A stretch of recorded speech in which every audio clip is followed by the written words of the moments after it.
Assalamualaikum warahmatullahi wabarakatuh. Selamat pagi anak-anak. Bagaimana kabar kalian? Semoga dalam keadaan sehat-sehat saja. Hari ini Ibu akan menjelaskan materi tentang cerita fantasi melalui video pembelajaran yang Ibu kirimkan lewat grup WhatsApp. Nanti di akhir pembelajaran ini kalian akan mengerjakan soal, kemudian kalian kumpulkan melalui grup WhatsApp. Jadi simak video pembelajaran Ibu hari ini dengan baik. Pertama, tentang pengertian cerita fantasi. Cerita fantasi adalah gambaran peristiwa sesuai urutan waktu berdasarkan daya pikir dan daya hayal yang dituangkan dalam bentuk karangan atau cerita. Kalian tentu pernah menonton film Doraemon, mendengar cerita Aladin. Itu adalah contoh cerita fantasi, yaitu merupakan cerita karangan atau imajinasi. Kemudian, ciri-ciri cerita fantasi. Ciri cerita fantasi itu berisi keajaiban atau keanehan. Ide cerita bersifat fiksi. Latar lintas ruang dan waktu.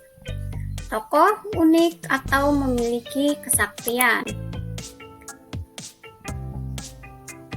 Selanjutnya, unsur intrinsik cerita fantasi. Unsur intrinsik adalah unsur yang membangun karya sastra dari dalam, meliputi satu tema. Tema ialah ide cerita, kemudian ada tokoh, ada latar itu ada 3, satu latar tempat, ada latar waktu, dan latar suasana. 4 ada sudut pandang, 5 pemenang. Selanjutnya unsur ekstrinsik. Unsur ekstrinsik adalah unsur yang membangun karya sastra dari luar, meliputi bahasa, latar belakang pengarang, dan nilai-nilai yang terkandung dalam karya sastra. Selanjutnya struktur cerita fantasi. 1. Orientasi, yaitu pengenalan tokoh. 2. Komplikasi, ditandai dengan munculnya konflik atau masalah. 3. Resolusi, yaitu penyelesaian konflik. Selanjutnya, di sini ada contoh teks cerita fantasi kisah Roro Jonggrang dan Bandung Bondowoso. Pada zaman dahulu kala, ada raja yang dipanggil orang-orang sebagai Prabu Baka. Wilayah kerajaannya meliputi wilayah Prambanan. Prabu Baka juga terkenal sebagai raksasa dan memiliki banyak pengikut. Seperti banyak cerita raja-raja besar, Prabu Baka juga tidak terhindar dari arus perubahan yang dibawa oleh Raja Pengging. Pada pertempuran antara Prabu Baka dan Raja Pengging, Prabu Baka meninggal. Raja Pengging mendapat menang karena dibantu oleh Bondowoso. Bondowoso ini sangat sakti karena memiliki senjata pamungkas yang disebut Bandung. Oleh karenanya, orang sering menyebut dengan Bandung Bondowoso. Setelah peperangan tersebut, Bandung Bondowoso menjadi penghuni istana Prambanan. Dan di saat itu ia bertemu dengan Roro Jonggrang, putri Prabu Baka. Bondowoso melamar Roro Jonggrang, namun Roro Jonggrang tampaknya tidak bersedia. Untuk memastikan agar Bondowoso menyerah, maka Roro Jonggrang meminta beberapa syarat sebelum dinikahi. Syarat itu diantaranya membuat candi sebanyak 1000 buah dan 2 sumur yang besar-besar. Tidak hanya itu, semua harus selesai dalam semalam. Bandung Bondowoso meminta bantuan pada ayahnya yang merupakan orang sakti dengan ribuan pasukan jin.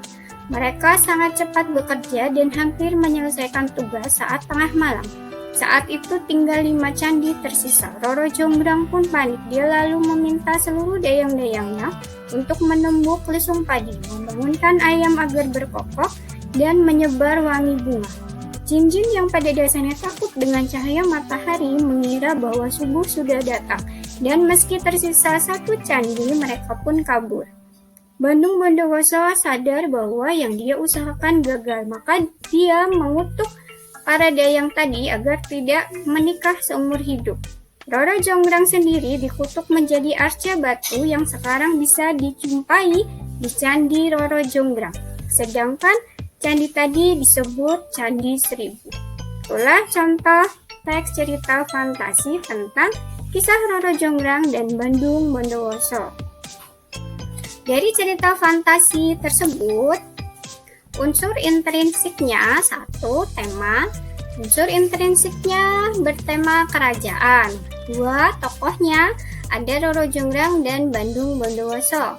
3. Latar, masa lampau, malam hari. Kemudian latar suasananya marah. 4. Sudut pandang, menggunakan sudut pandang orang ketiga. 5. Amanat, berbohong adalah perbuatan tercela. Selanjutnya, unsur ekstrinsik. 1. Bahasa yang digunakan pengarang mudah dipahami. 2. Nilai yang terkandung adalah berbohong. Berbohong merupakan perbuatan yang tercela. Selanjutnya, ada soal yang harus kalian kerjakan.